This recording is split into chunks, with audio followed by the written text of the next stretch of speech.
ಆತ್ಮೀಯ ವೀಕ್ಷಕರೇ, ಎಲ್ರಿಗೂ ನಮಸ್ಕಾರ. ಈ ದಿನದ ವಿಡಿಯೋಗೆ ಸ್ವಾಗತ. ವೀಕ್ಷಕರೇ, ಜೂನ್ 21 ಅಂತಾರಾಷ್ಟ್ರೀಯ ಯೋಗ ದಿನಾಚರಣೆ.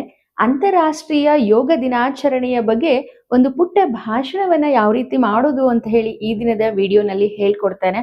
ಅಂತಾರಾಷ್ಟ್ರೀಯ ಯೋಗ ದಿನಾಚರಣೆಯನ್ನ ಏನಕ್ಕೆ ನಾವು ಆಚರಣೆ ಮಾಡ್ತೀವಿ, ಅದರ ಉದ್ದೇಶ ಏನು, ಮಹತ್ವ ಏನು, ಯೋಗ ಮಾಡೋದ್ರಿಂದ ಆಗ್ತಕ್ಕಂತಹ ಪ್ರಯೋಜನಗಳೇನು ಅನ್ನೋದ್ರ ಕುರಿತಾಗಿ ಭಾಷಣವನ್ನ ಹೇಗೆ ಮಾಡೋದು ಅಂತ ಹೇಳಿ ನೋಡ್ತಾ ಹೋಗೋಣ. ಎಲ್ಲರಿಗೂ ಶುಭೋದಯ.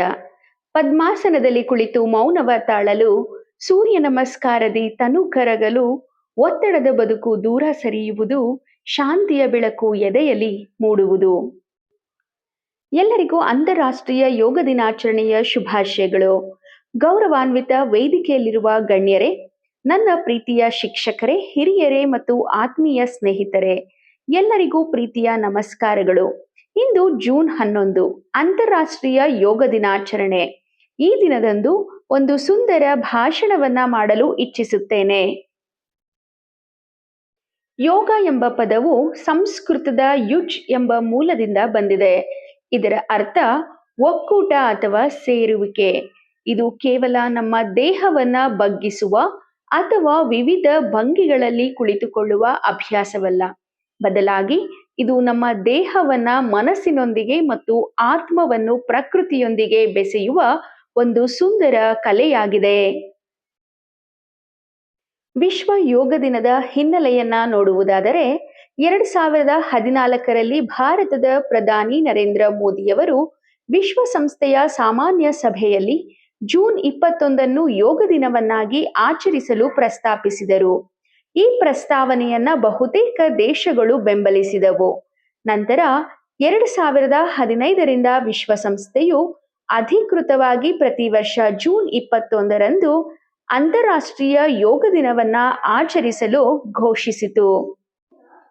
ಇನ್ನು ಜೂನ್ 21ರಂದೇ ಯೋಗ ದಿನವನ್ನ ಏಕೆ ಆಚರಿಸುತ್ತಾರೆ ಎಂದು ನೋಡುವುದಾದರೆ, ಜೂನ್ 21 ಉತ್ತರ ಗೋಳಾರ್ಧದಲ್ಲಿ ವರ್ಷದ ಅತಿ ಉದ್ದದ ದಿನವಾಗಿದ್ದು, ಇದು ಸೂರ್ಯನಿಗೆ ವಿಶೇಷ ಮಹತ್ವವನ್ನ ನೀಡುತ್ತದೆ.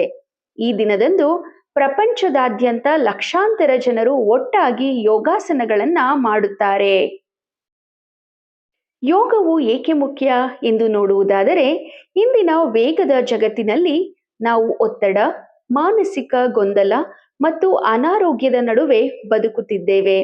ಇಂತಹ ಸಮಯದಲ್ಲಿ ಯೋಗ ನಮಗೆ ಒಂದು ವರದಾನದಂತೆ. ಪ್ರತಿದಿನ ಕೇವಲ 30 ನಿಮಿಷಗಳ ಯೋಗಾಭ್ಯಾಸದಿಂದ ನಮ್ಮ ರೋಗ ನಿರೋಧಕ ಶಕ್ತಿ ಹೆಚ್ಚಾಗುತ್ತದೆ ಹಾಗೂ ಏಕಾಗ್ರತೆ ವೃದ್ಧಿಯಾಗುತ್ತದೆ ಮತ್ತು ಮನಸ್ಸಿಗೆ ಅಪಾರ ಶಾಂತಿ ಸಿಗುತ್ತದೆ. ಯೋಗವು ನಮ್ಮನ್ನು ರೋಗಗಳಿಂದ ದೂರವಿಟ್ಟು ದೀರ್ಘಕಾಲ ಆರೋಗ್ಯಕರವಾಗಿ ಬದುಕಲು ಪ್ರೇರೇಪಿಸುತ್ತದೆ. ಪ್ರತಿ ವರ್ಷವೂ ಒಂದು ವಿಭಿನ್ನ ಥೀಮ್ನೊಂದಿಗೆ ಅಂತಾರಾಷ್ಟ್ರೀಯ ಯೋಗ ದಿನವನ್ನು ಆಚರಿಸಲಾಗುತ್ತದೆ. 2026ರ ಥೀಮ್ ಏನೆಂದು ನೋಡುವುದಾದರೆ, ಯೋಗದ ಮೂಲಕ ಮಹಿಳಾ ಸಬಲೀಕರಣ. ಇದು ಮಹಿಳೆಯರ ಜೀವನದಲ್ಲಿ ಶಕ್ತಿ, ಸ್ಥಿತಿಸ್ಥಾಪಕತ್ವ ಮತ್ತು ಸಮತೋಲನವನ್ನ ಬೆಳೆಸುವಲ್ಲಿ ಯೋಗದ ಪರಿವರ್ತಕ ಶಕ್ತಿಯನ್ನ ಒತ್ತಿ ಹೇಳುತ್ತದೆ. ಈ ಧ್ಯೇಯ ವಾಕ್ಯವು ಮಹಿಳೆಯರು ಯೋಗಕ್ಷೇಮವನ್ನ ಅಳವಡಿಸಿಕೊಳ್ಳಲು, ಮಾನಸಿಕ ಸ್ಪಷ್ಟತೆಯನ್ನ ಸುಧಾರಿಸಲು ಮತ್ತು ಲಿಂಗ ಸಮಾನತೆಯನ್ನ ಉತ್ತೇಜಿಸುವ ಭಾವನಾತ್ಮಕ ಸ್ಥಿರತೆಯನ್ನ ಸಾಧಿಸಲು ಪ್ರೇರೇಪಿಸುವ ಗುರಿಯನ್ನು ಹೊಂದಿದೆ. ಭಾರತವು ಜಗತ್ತಿಗೆ ನೀಡಿದ ಅತ್ಯಂತ ದೊಡ್ಡ ಕೊಡುಗೆಗಳಲ್ಲಿ ಯೋಗ ಪ್ರಮುಖವಾದದ್ದು. ಇಂದು ಇಡೀ ವಿಶ್ವವೇ ಯೋಗದ ಮಹತ್ವವನ್ನ ಅರಿತು ಅಳವಡಿಸಿಕೊಳ್ಳುತ್ತಿದೆ. ಕೊನೆಯದಾಗಿ, ಯೋಗವನ್ನು ಕೇವಲ ಈ ದಿನಕ್ಕೆ ಮಾತ್ರ ಸೀಮಿತಗೊಳಿಸದೆ ನಮ್ಮ ದೈನಂದಿನ ಜೀವನದ ಭಾಗವನ್ನಾಗಿ ಮಾಡಿಕೊಳ್ಳೋಣ ಎಂದು ನಾನು ಈ ಮೂಲಕ ಎಲ್ಲರಲ್ಲಿ ವಿನಂತಿಸಿಕೊಳ್ಳುತ್ತೇನೆ. ಯೋಗ ಮಾಡಿರಿ, ನಿರೋಗಿಯಾಗಿರಿ ಎಂಬ ಮಾತನ್ನು ನಾವು ಸಾರ್ಥಕಗೊಳಿಸೋಣ. ಯೋಗವು ಜೀವನಕ್ಕೆ ವರ್ಷಗಳನ್ನ ಸೇರಿಸುವುದಿಲ್ಲ, ಬದಲಿಗೆ ವರ್ಷಗಳಿಗೆ ಜೀವನವನ್ನ ನೀಡುತ್ತದೆ ಎಂದು ಹೇಳುತ್ತಾ ನನ್ನ ಮಾತುಗಳನ್ನ ಮುಗಿಸುತ್ತಿದ್ದೇನೆ. ಧನ್ಯವಾದಗಳು. ಜೈ ಕರ್ನಾಟಕ ಮಾತೆ.